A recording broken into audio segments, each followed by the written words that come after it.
반갑습니다. 오늘은 욥기 31장 말씀을 함께 나눌게요. 1절 말씀 읽고 나누며 시작합니다. 내가 내 눈과 약속하였나니 어찌 처녀에게 주목하랴. 그리하면 위에 계신 하나님께서 내리시는 분깃이 무엇이겠으며 높은 곳에 적는 자께서 주시는 기업이 무엇이겠느냐. 자신과의 약속을 지키십시오라는 제목으로 말씀을 나눌게요.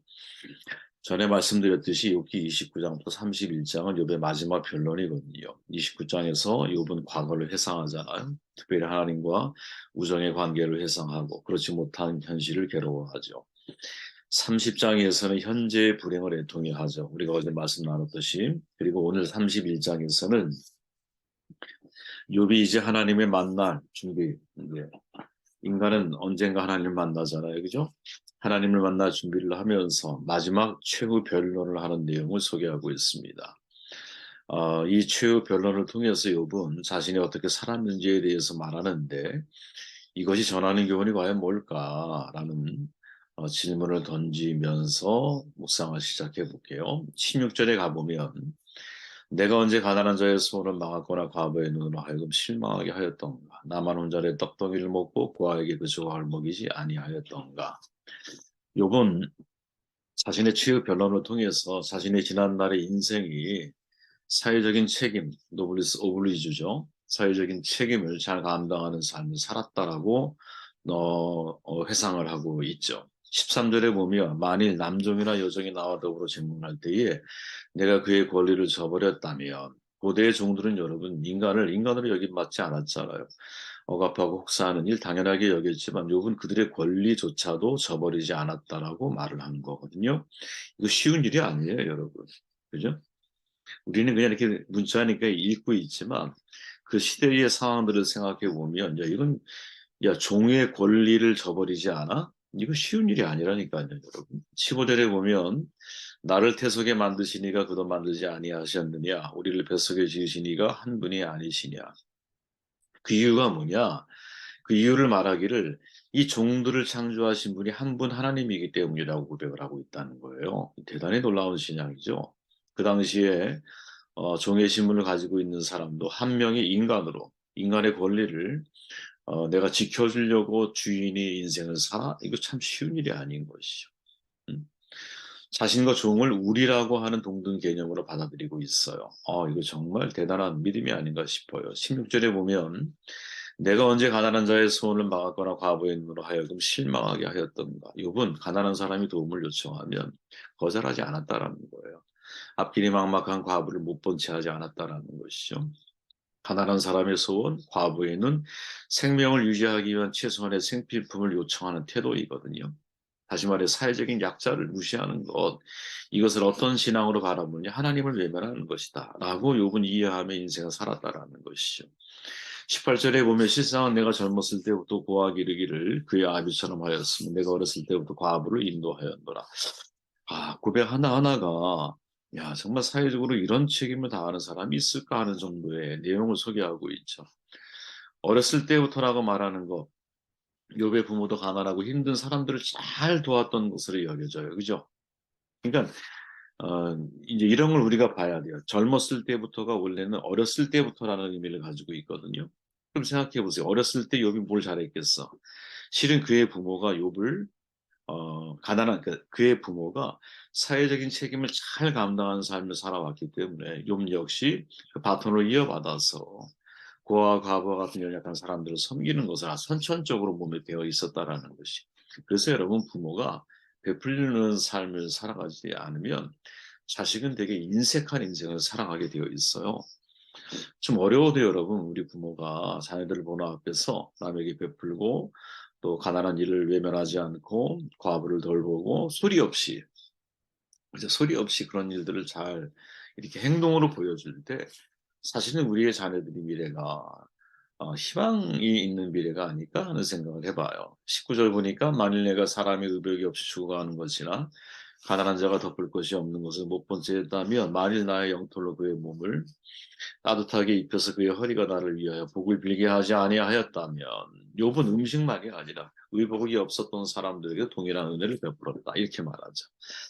고대 가난한 사람은 의복이 단지 의복만이 아니잖아요. 입을 겸용이거든요. 이것을 여기 잘 알고 있어요. 그래서 양토를 주었다라고 말을 하는 거예요, 여러분. 이 욥의 고백을 들으면서 정말 간단한 결론을 내리게 되죠. 야, 욥은 정말 자신이 동양의 갑부의 자리에 있을 때 혼자 자기의 부를 누리지 않고, 그죠? 사방 백리에 굶는 사람이 없게 하라라는 누구의 그 말처럼 정말 사회적인 노블스 오리주를 본인 스스로 실천하는 삶을 살아왔구나 하는 것을 발견하게 되죠. 24절에 보니까 만일 내가 내 소망을 금에다 두고 순금에게 너는 내 의뢰하는 바라 하였다면 만일 재물의 풍부함과 손으로 얻은 것이 많음으로 기뻐하였다면 무슨 말이냐 하면 욥은 순금의 소망을 두고 살지 않았다라는 거예요. 재산 자체를 기뻐하지 않았다라고 고백을 해요. 소유물을 목적으로 삼거나 재산을 마치 하나님의 대용품으로 생각하며 인생을 살아가지 않았다라는 거죠. 다시 말해 내게 아무리 많은 재산이 있다 할지라도 나는 신앙적인 정조를 유지하며 인생을 살아왔다라는 거지. 네. 26절에 보니까 만일 해가 빛남과 달이 밝게 뜬 것을 보고 내 마음이 슬며시 유혹되어 내 손에 입맞추었다며 그것도 재판에 회부할 죄악이니 내가 그리하였으면 위에 계신 하나님을 속이는 것이리라. 아멘. 욥은 여러분 1월 성신 해와 달과 별들을 신적인 것으로 여기고 우상 숭배를 하지 않았다라고 고백을 해요. 이걸 달리 표현해 보면 신앙적인 정결을 항상 유지하기 위해서 노력을 했다라는 거죠.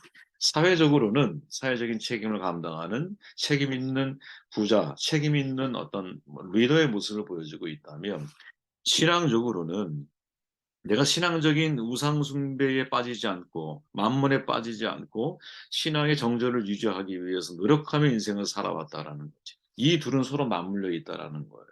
아까 위에서 우리가 고백 들었듯이 고아와 가부나 사람들을 내가 외면할 수 없는 이유는 또 남종과 여종에 대해서 그들을 외면할 수 없는 이유는 모두가 다 하나님이 창조하신 사람이라고 하는 신앙적인 양심을 가지고 있다. 그죠? 29절에 보니까 내 원수가 고통받는 것을 보고 나는 기뻐한 적이 없다. 원수가 재난을 당할 때에도 나는 기뻐하지 않았다. 나는 결코 원수들이 죽기를 바라는 기도를 하여 죄를 범한 적이 없다. 참 쉽지 않은 일이죠. 그죠? 내 원수가 고통받는 것 한편으로 통쾌한데 이건 한 번도 기뻐한 적이 없다라는 거죠. 원수가 재난을 당할 때 이게 얼마나 속 시원하겠어요. 근데 기뻐하지 않았어요. 결코 원수들이 죽기를 바라는 기도를 드린 적이 단 한 번도 없어요. 이유가 뭘까? 역지사지가 가능한 거죠. 자기의 들보를 먼저 보기 때문이 아니겠어요, 여러분? 사실 여러분, 우리가 내 들보를 보지 못하면 타인의 눈에 있는 티가 보이기 쉬운 거거든요. 근데 내 들보가 보이기 시작을 하면 여러분, 타인이 고통받는 거 기쁘지 않아요. 행복하지 않아요. 여러분. 사람들이 히틀러의 죽음에 대해서 여러분 기뻐할지 모르지만 제가 전에 그런 말씀드린 적이 있죠. 그 히틀러에 대해서 죽음에 대해서 슬퍼하는 사람이 적어도 한 명은 있을 거라는 거예요. 그게 누구일까? 엄마거든요, 엄마. 아빠거든요, 아빠. 그죠? 왜? 엄마, 아빠는 내 책임이라고 생각을 하잖아. 그죠? 이게 하나님의 마음 아닐까요? 하나님의 마음. 어떻게 하나님이 당신을 십자가에 못 박고 있는 사람들을 향해서 저들이 자기가 하는 짓을 알지 못합니다. 용서해 주십시오. 이 기도를 드릴 수가 있을까? 그것을 바라봤던 로마의 백부장이 저 사람은 진정 의인이 맞다라고 고백을 하잖아요. 그죠? 우리에게 있어서 여러분 이건 쉬운 일이 아니거든요. 근데 어떻게 이런 반응을 요비할 수 있을까?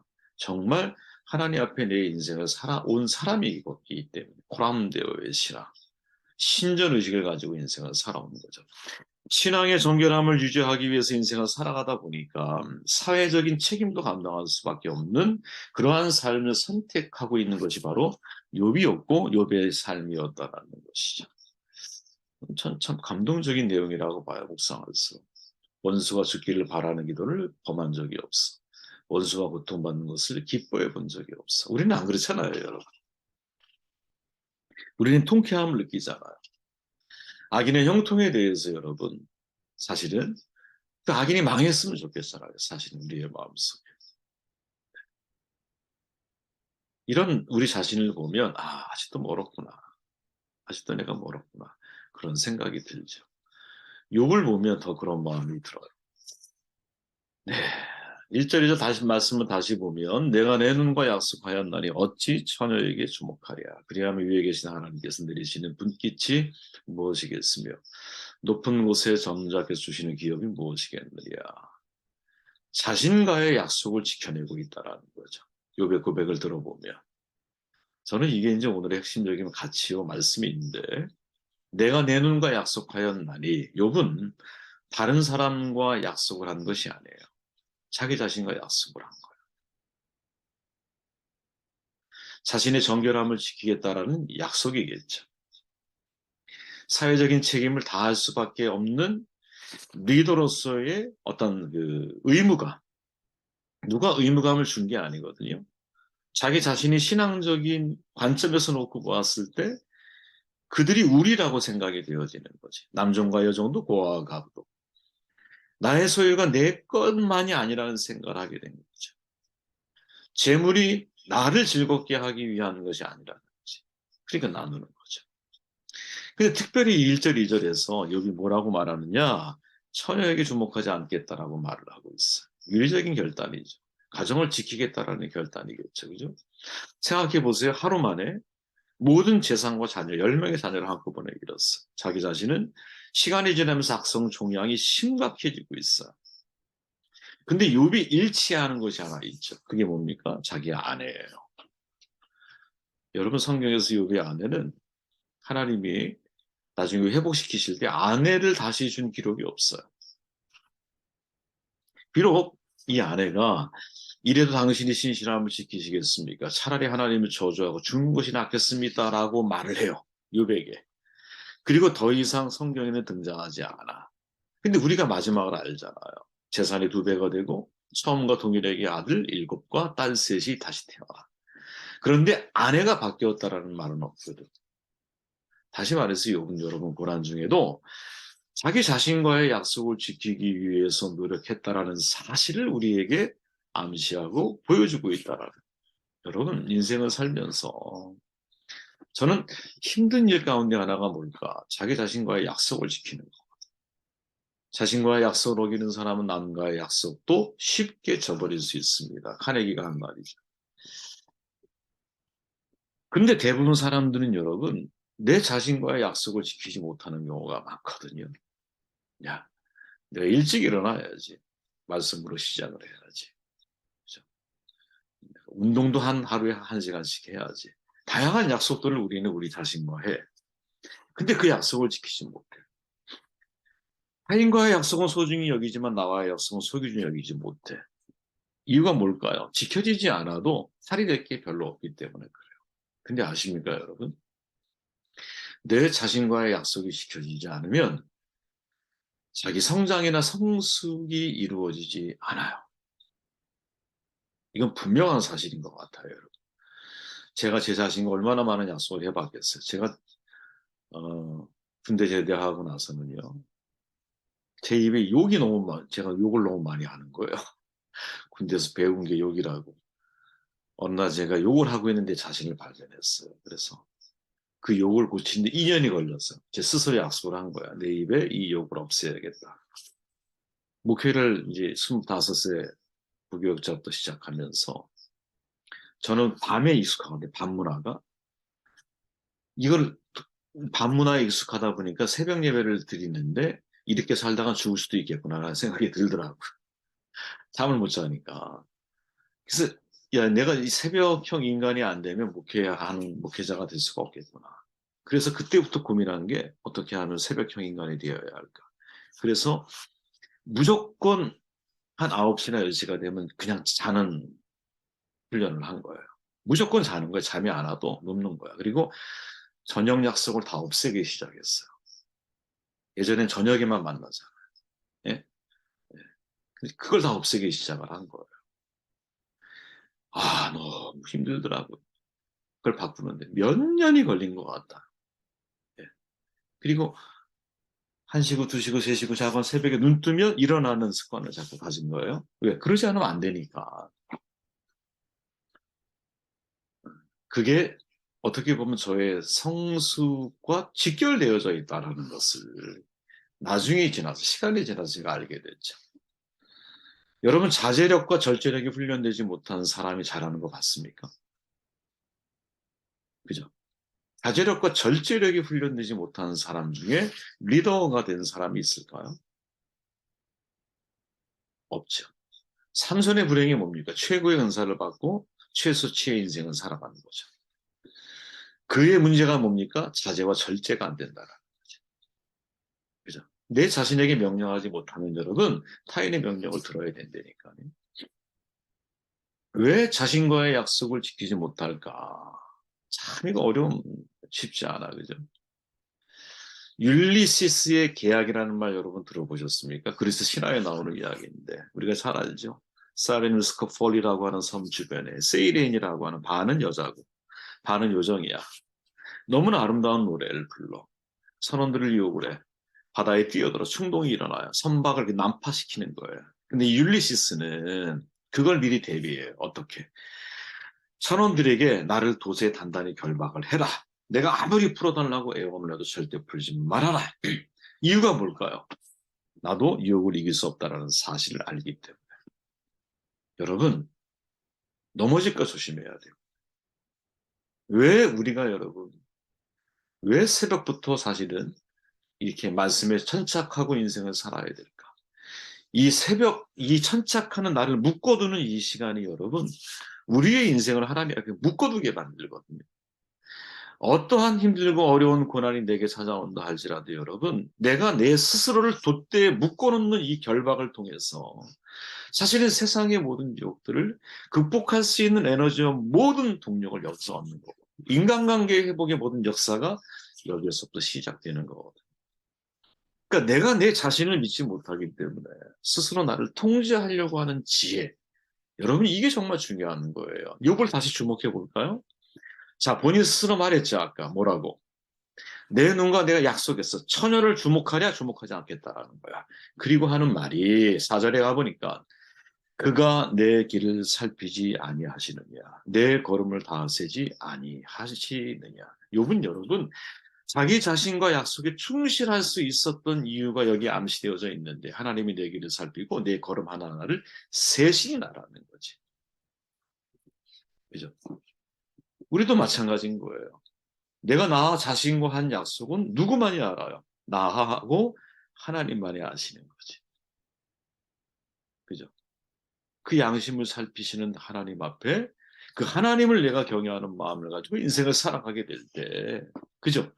그때 내 신앙적인 정절도 유지가 되는 거고, 사회적인 책임도 내가 감당하는 삶을 살아갈 수 있는 게 아닐까. 이 욥의 최후 변론을 통해서 마지막까지 여러분, 자기 자신과의 약속을 신실하게 지키려고 살아왔던 욥의 모습 속에 그 마음 속에 신앙의 정절을 고백할 수 있는 용기가 있고 사회적인 책임도 다할 수 있는 사람의 면모를 발견하게 되는 게 아닌가 하는 생각을 해보게 되었어요. 말씀 듣고 기도합시다.